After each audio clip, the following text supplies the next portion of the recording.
أهلا بكل اللي بيسمعونا في حلقة جديدة. النهاردة المصادر اللي معانا بتحكي قصتين من القاهرة والجيزة. قصتين ممكن نقول من أغرب وأصعب القصص اللي ممكن نسمعها. الفكرة اللي بتجمعهم هي فكرة نقطة الانهيار.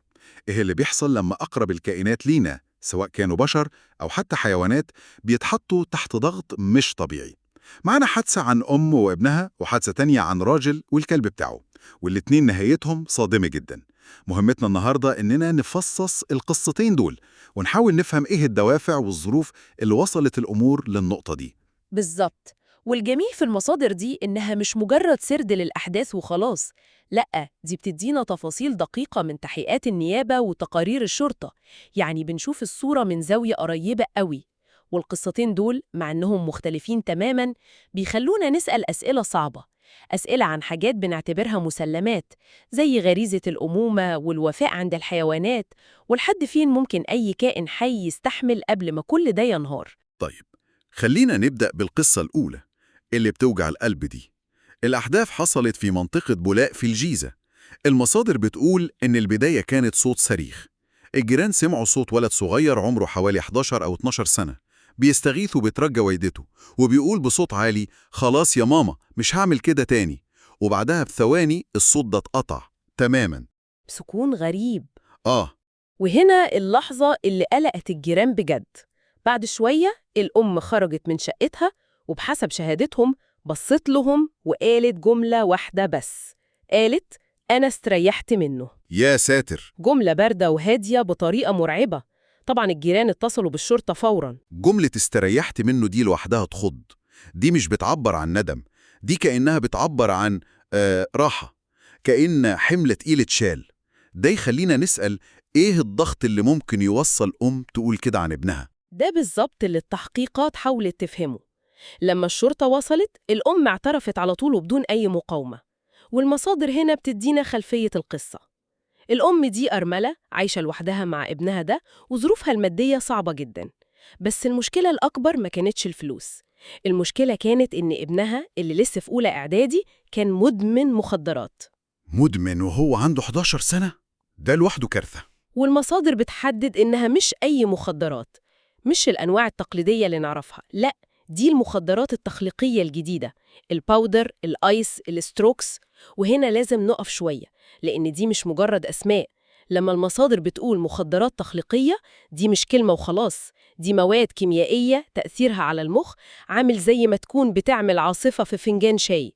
دمار شامل وسريع. يعني الإدمان هنا مش مجرد عادة سيئة، ده أقرب لاحتلال كيميائي لعقل طفل. بالظبط. والاحتلال ده محتاج تمويل. الولد بدأ يسرق حاجات من البيت عشان يشتري المخدرات دي. الأم حسب أقوالها في التحقيقات قالت إنها حاولت معاه بكل الطرق، ودته مصحات، كلمت قرايبها، حبسته في البيت، مفيش فايدة. كانت كل يوم تكتشف إن في حاجة ناقصة من البيت. أي حاجة ليها تمن؟ أي حاجة. تلفزيون، أنبوبة بوتاجاز. كانت عايشة في دوامة من اليأس والإحراج. وهنا بنوصل ليوم الحادثة. المصادر بتقول إنها اكتشفت إنه سرق حاجة جديدة من البيت وباعها، ولما واجهته لقت معاه شوية من المخدرات دي. وهنا حسب تعبيرها الحرفي اللي متسجل في التحقيقات قالت: ما تملكتش نفسي. الكلمتين دول بيلخصوا كل حاجة. لحظة الانهيار الكامل. هي وصفت إنها فضلت تضرب فيه بكل قوتها بغضب هستيري، كأنها مش بتضرب ابنها، لأ، دي بتضرب المخدرات، بتضرب الفقر، بتضرب وحدتها ويأسها. كل ده اتجمع في اللحظة دي. فضلت تضرب فيه لحد ما الولد روحه طلعت في إيديها. يا الله. اللي حصل هنا مش تأديب خرج عن السيطرة، ده كان انفجار لكل الضغط المكبوت جواها. اللحظة دي كأن المعركة اللي كانت بتحاربها كل يوم لوحدها خلصت. ده شيء مرعب جدا التفكير فيه. المصادر بتقدم القصة دي كتحذير، صح؟ أكيد. التحذير هنا متعدد الأبعاد. أولاً، خطر المخدرات التخليقية دي اللي ممكن تمحي شخصية إنسان بالكامل.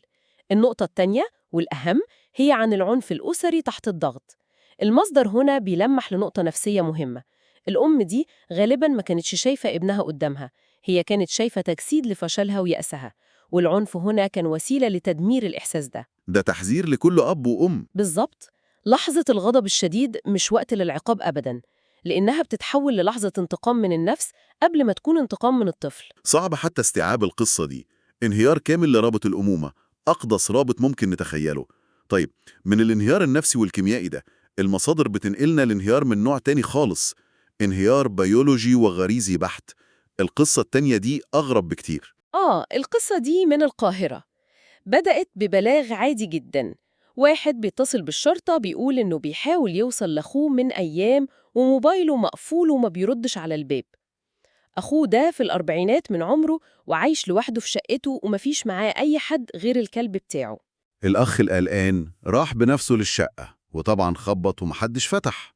وهو هناك الجيران طلعوا يكلموه وقالوا له إن بقالهم كام يوم شامين ريحة وحشة جدا طالعة من الشقة. آخر مرة الأخ ده كلم أخوه كانت من حوالي 4 أو 5 أيام. هنا الشرطة قررت تكسر الباب، والمشهد اللي شافوه جوه كان صادم. لقوا صاحب الشقة متوفي والجثة كانت في حالة تحلل متقدمة، وده بيفسر الريحة. لكن الجزء المحير والمقلق في المشهد كان الكلب. الكلب عمل إيه؟ يعني الطبيعي إنه يهجم على أي حد غريب يكسر باب بيته. وده اللي ما خلاش المشهد منطقي. الكلب بحسب تقارير الشرطة كان قاعد جنب جثة صاحبه بمنتهى الهدوء، لا نبح ولا هاجم ولا حتى عمل أي حركة عدائية. كان شكله حزين أو في حالة صدمة، كأنه بيخرس الجثة. صورة كلاسيكية للوفاء. بالظبط. لكن لما فريق الأدلة الجنائية بدأ يفحص الجثة عن قرب، اكتشفوا التفصيلة المرعبة: هي إن أجزاء من الجثة كانت متآكلة، ومش بسبب التحلل الطبيعي. كان واضح إن في حد كان بياكل منها، والساكن الوحيد التاني في الشقة كان الكلب. لا لحظة، إزاي؟ يعني الكلب اللي قاعد حزين وبيحرس صاحبه هو نفسه اللي كان بياكل جثته؟ ده تناقض تام. ده بيهد كل فكرة بنعرفها عن وفاء الكلاب. إيه التفسير؟ هنا بقى بدأت الصورة تتجمع قطعة قطعة. أول حاجة، الأدلة الجنائية أكدت إن كل شبابيك وأبواب الشقة كانت مقفولة كويس من جوه. مفيش أي شبهة جنائية خالص، مفيش حد غريب دخل الشقة. يعني اللي حصل بين الراجل والكلب بتاعه بس. تماماً. طيب والطب الشرعي هو اللي حل اللغز؟ بالضبط. تقرير الطب الشرعي كشف إن سبب الوفاة كان غيبوبة سكر. الراجل كان مريض سكر ودخل في غيبوبة مفاجأة ومات بعدها على طول، ومحدش كان موجود عشان يسعفه. آه. التقرير كمان حدد إن الوفاة حصلت من حوالي 4 أيام. 4 أيام؟ يعني الكلب فضل محبوس مع جثة صاحبه 4 أيام كاملة. وهنا بتيجي شهادة الجيران اللي بتغير كل حاجة. لما المحققين سألوهم، الجيران قالوا إحنا فعلا سمعنا صوت نباح وصريخ الكلب ده بشكل هستيري أول يومين. قالوا صوته كان عالي جدا ومستمر، بس بصراحة ما اهتمناش، قلنا عادي، يمكن موسم تزاوج أو شايف حاجة. يا نهار أبيض! يعني الكلب ما كانش بينبح عادي، ده كان بيستنجد، كأنه بيحاول يلفت انتباه أي حد عشان ينقذ صاحبه اللي وقع جنبه وما بيتحركش. ده التفسير الأكثر منطقية دلوقتي. الكلب قضى يومين كاملين في حالة ذعر، بيحاول يجيب المساعدة، ولما محدش استجاب والباب فضل مقفول، الأمل راح. وبعد يومين من النباح جه الصمت، وبعد الصمت جه الجوع. وهنا غريزة البقاء بدأت تشتغل. بالظبط. تخيل الموقف: الكلب محبوس في مكان مقفول، مفيش أكل ومفيش مية، صاحبه ومصدر طعامه الوحيد ميت جنبه. بعد يومين 3 4 من الجوع والعطش المطلق، أي كائن حي في الدنيا غريزة البقاء عنده بتكون أقوى من أي حاجة تانية. أقوى من الولاء؟ أقوى من الولاء، أقوى من الذاكرة، أقوى من أي سلوك متعلم. المصادر بتشير إلى إن ده صراع مأساوي بين غريزتين: غريزة الولاء لصاحبه وغريزة البقاء على قيد الحياة. وفي الظروف القاسية دي غريزة البقاء هي اللي كسبت. يعني سلوكه ما كانش خيانة قد ما كان فعل يائس للبقاء. الصورة دلوقتي أوضح بكتير وأكثر مأساوية كمان. دي مش مجرد قصة غريبة، دي قصة عن الوحدة والإهمال. النباح اللي الجيران تجاهلوه ده ممكن يكون هو الفاصل بين حياة وموت الراجل ده. وهي دي واحدة من أهم العبر اللي المصادر بتستخلصها.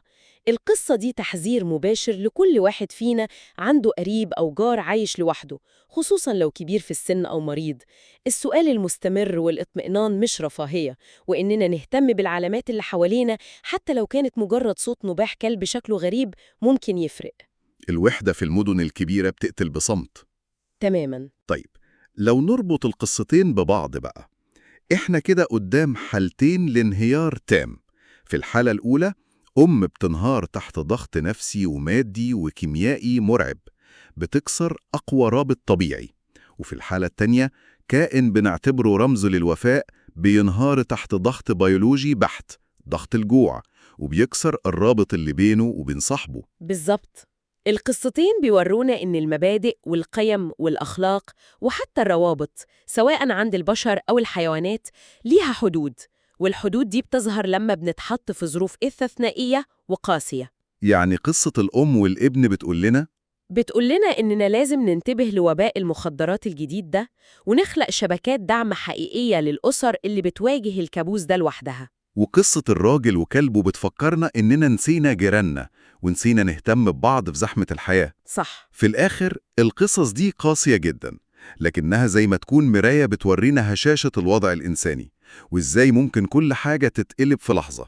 بتجبرنا نفكر في مسؤوليتنا تجاه الناس اللي حوالينا. ويمكن تسيب عندنا سؤال أخير نفكر فيه.